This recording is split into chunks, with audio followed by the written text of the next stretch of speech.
Telangana CM Revanth రెడ్డితో ఢిల్లీలో విదేశాంగ మంత్రి జయశంకర్తో భేటీ అయ్యారు. ఉదయం డీఎంకే నేతల బృందం సీఎం రేవంత్ రెడ్డి కలిసింది. ఈ నెల 22న చెన్నైలో డీలిమిటేషన్ అంశంపై జరిగే సమావేశానికి హాజరు కావాలని డీఎంకే నేతల బృందం రేవంత్ రెడ్డిని ఆహ్వానించింది. మరోవైపు చిట్ చాట్లో సీఎం రేవంత్ రెడ్డి కీలక వ్యాఖ్యలు చేశారు. తెలంగాణలో సీఎం మార్పు లేదని స్పష్టం చేశారు.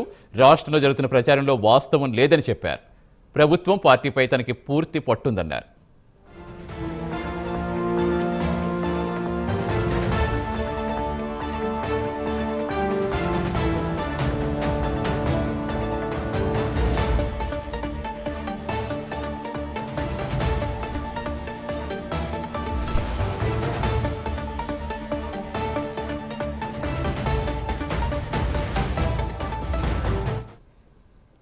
పూర్తి సమాచారం ఇచ్చేందుకు మా నేషనల్ బ్యూరో చీఫ్ కళ లైవ్ లో జరుగుతున్నారు. కళ, ఉదయం నుంచి రేవంత్ రెడ్డి ఎవరెవరితో భేటీ అయ్యారు, ఇంకా ఏం చెప్పారు రేవంత్ రెడ్డి? దాదాపు నిన్న రాత్రి ఢిల్లీకి తెలంగాణ ముఖ్యమంత్రి సీఎం రేవంత్ రెడ్డి చేరుకోవడం జరిగింది. కొద్దిసేపటి క్రితమే, దాదాపు ఒక 5 నిమిషాల క్రితమే ఢిల్లీ నుంచి తిరిగి హైదరాబాద్కు బయలుదేరడంతో తెలంగాణ సీఎం రేవంత్ రెడ్డి పర్యటన ముగిసిందని చెప్పవచ్చు. ముఖ్యంగా ఈ రోజు ఉదయం నుంచి కూడా ముఖ్యమైనటువంటి నేతలతో తర్వాత చాలా కీలకమైనటువంటి భేటీ జరిగిందని చెప్పవచ్చు. ఈ రోజు ఉదయం 11 గంటల సమయంలో మనకు తమిళనాడుకు సంబంధించినటువంటి డిఎంకే బృందము ప్రత్యేకమైనటువంటి భేటీ జరిగింది. దాదాపు 40 నిమిషాల పాటు జరిగినటువంటి ఈ భేటీలో దక్షిణాది రాష్ట్రంలో జరిగేటటువంటి ఏదైతే కార్యక్రమం ఉందో డీలిమిటేషన్ కి సంబంధించినటువంటి సమావేశం ఈ నెల 22న తమిళనాడులో నిర్వహిస్తున్నారు. దీనికి ప్రత్యేకంగా ఆహ్వానించేందుకు డిఎంకే నేతృత్వంలో ఉన్నటువంటి ప్రత్యేకమైనటువంటి బృందము ఈరోజు సీఎం రేవంత్ రెడ్డిని ప్రత్యేకంగా కలవడం జరిగింది. అయితే దీని వలన ఏదైతే డీలిమిటేషన్ జరిగేటటువంటి ఏదైతే పునర్విభజన జరుగుతున్నటువంటి నేపథ్యంలో భాగంగా దీనిపై ఎక్కువగా దక్షిణాది రాష్ట్రాలను అందరినీ కూడా ఐక్యమత్యముగా పోరాడేందుకు మాత్రము తమిళనాడు స్టాలిన్ ఆధ్వర్యంలో జరుగుతున్నటువంటి ఏదైతే కార్యక్రమం ఉందో ఈ కార్యక్రమానికి ప్రత్యేకంగా తమిళనాడు బృందం అందరినీ కలిసి, ఎందుకంటే పార్లమెంటు సమావేశాలు ఒకవైపు జరుగుతుంది, దక్షిణాది రాష్ట్రాల నేతలకు ప్రత్యేకంగా ఆహ్వానిస్తున్నటువంటి సమయం అనుకోవచ్చు. ఈ సమయంలో సీఎం రేవంత్ రెడ్డి ఢిల్లీ పర్యటనలో ఉండడంతో ఈ పర్యటనలో భాగంగా ఈరోజు డిఎంకే స్టాలిన్ నేతృత్వంలో ఉన్నటువంటి నెహ్రూ ఆధ్వర్యంలో టీకే నెహ్రూ ఆధ్వర్యంలో ఈరోజు బృందము కలిసి ప్రత్యేకంగా దీనిపై ఖచ్చితంగా ఈ సమావేశంలో పాల్గొనే విధంగా కూడా ఆహ్వానము అందించి తర్వాత ఈ సమావేశంకి సంబంధించినటువంటి పూర్తి సమాచారాన్ని కూడా ఇవ్వడం జరిగింది. అయితే దీనిపై కూడా సీఎం రేవంత్ రెడ్డి స్పందిస్తూ ముఖ్యంగా ఈ నెల జరిగేటటువంటి కార్యక్రమము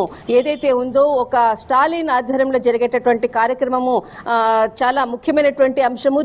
ఈ సమావేశంలో పాల్గొనడము లేదా అన్నది మాత్రము మనకు ఇంకా కొంత సమాచారం రావాల్సి ఉంది. ఎందుకనంటే దీనిపై అధిష్టానం ఏ విధంగా స్పందిస్తుందో దాని ప్రకారంగా మేము నడుచుకుంటాం అన్నటువంటి విషయాన్ని కూడా ఇక్కడ సీఎం రేవంత్ రెడ్డి చెప్పడం జరిగింది.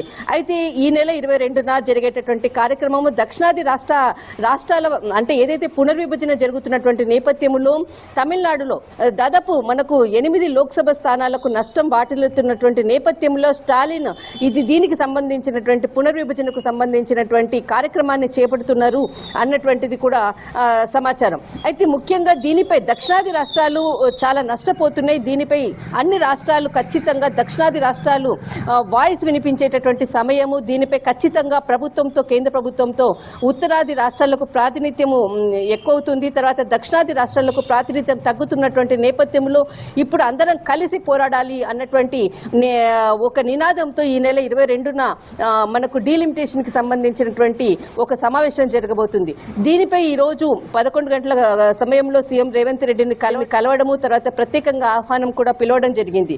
ఇది ఒకవైపు.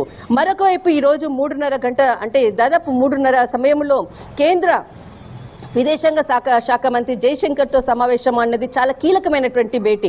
ముఖ్యంగా సీఎం రేవంత్ రెడ్డి అజెండా కేంద్ర విదేశాంగ శాఖ మంత్రి వ్యవహారం అంటే విదేశాంగ మంత్రి జయశంకర్ సమావేశం ముఖ్యంగానే అజెండాతోటే ఢిల్లీ పర్యటన అని చెప్పవచ్చు. అయితే ఈ పర్యటన ఈరోజు మధ్యాహ్నం 3:30 సమయంలో సుష్మా స్వరాజ్ భవనంలో ఈరోజు జరిగింది. అయితే ముఖ్యంగా ఈ సమావేశంలో తెలంగాణ రాష్ట్రంలో జరిగేటటువంటి సమ్మిట్ చాలా 2025 స్థాయిలో జరిగేటటువంటి ఏదైతే కార్యక్రమం ఉందో ఈ ప్రత్యేక అజెండాతోటి ఈ సమావేశం కీలకమని చెప్పవచ్చు. ముఖ్యంగా ఈ సమావేశంలో మనకు సీఎం రేవంత్ రెడ్డితో పాటు తర్వాత కాంగ్రెస్ సీనియర్ నాయకుడు, తర్వాత కాంగ్రెస్ మాజీ విదేశాంగ మంత్రి సల్మాన్ ఖుర్షీతో ఈ సమావేశం జరిగింది. దాదాపు ఈ సమావేశము 40 నిమిషాల పాటు జరిగినటువంటి ఈ సమావేశంలో ముఖ్యంగా వచ్చే నెలలో ఏప్రిల్లో జరిగేటటువంటి ఏదైతే భారత్ సమ్మిట్ అనేటువంటి కార్యక్రమము దాదాపు 60 దేశాలు పాల్గొనబోతున్నాయి. మనకు ఇక్కడ ఈ 60 దేశాలకు సంబంధించినటువంటి నాయకులు అంటే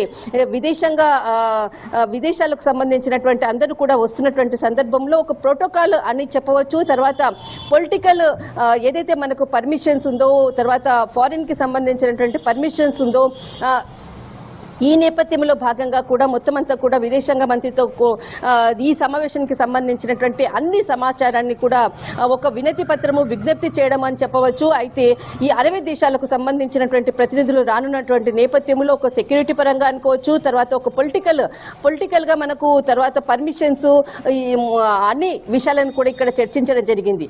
అయితే ముఖ్యంగా ఏదైతే భారత్ సమ్మిట్ జరుగుతుందో, భారత కార్యక్రమాలు విదేశాల్లో జరుగుతూ ఉంటాయి. దానికి సంబంధించినటువంటి ఏదైతే మనకు ఇక్కడ జరిగేటటువంటి కార్యక్రమాల గురించి, విదేశాల్లో జరిగేటటువంటి కార్యక్రమాల్లో దీనిపై కొంత పర్మిషన్స్ ఇచ్చి అక్కడ ప్రచారం చేసే విధంగా కూడా మీ సహాయ సహకారాలు కావాలి అంటూ కూడా కేంద్ర మంత్రిని కోరడం కూడా ఇక్కడ ఈ సమావేశంలో చాలా కీలకం. అయితే ఈ సమావేశానికి దాదాపు 60 దేశాలు పాల్గొంటున్నాయి. యావత్ ప్రపంచం అంతా కూడా హైదరాబాద్ వేదిక కానున్నది. అందరి దృష్టి కూడా హైదరాబాద్ లో ఉన్నటువంటి నేపథ్యంలో ఇక్కడ సెక్యూరిటీ పరంగా అనుకోవచ్చు, తర్వాత మనకు విదేశాలకు సంబంధించినటువంటి ఆహ్వాన అతిథులందరూ కూడా ఇక్కడికి వస్తున్నటువంటి నేపథ్యంలో కొంత కేంద్ర విదేశాంగ సహాయ మంత్రి సహాయ సహకారాలు కావాలంటూ కూడా కోరడం జరిగింది సతీష్.